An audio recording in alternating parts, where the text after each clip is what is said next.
So Canon Color is in its third year, and it really started as a networking opportunity to bring people of color together, because you could literally go days without seeing another person of color being here at Cannes. And we are here. We are doing great work. We're operating at very senior levels of the business.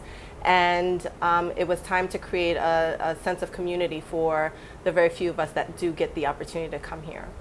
It has since grown to include programming, and we thought it was a really important opportunity to bring some leaders to the stage across a cross-section of demographics to talk about this issue of racial diversity, because in our industry, diversity has really been relegated to to the notion of gender diversity.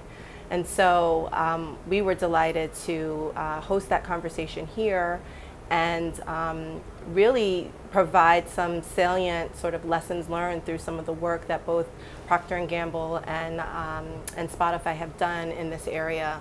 One of my favorite takeaways from today was around the backlash and being fully committed to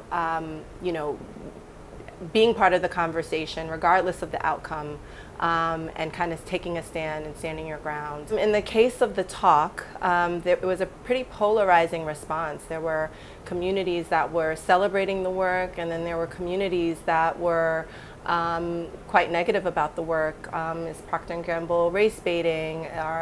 What authority do they have to be part of this conversation?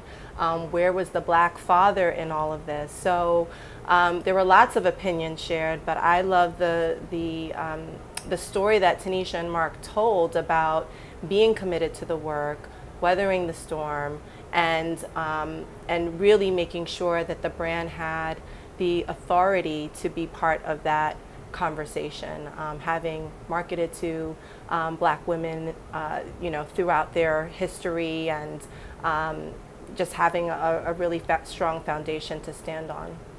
Our hope is that we change the landscape at the C-suite and at the board level.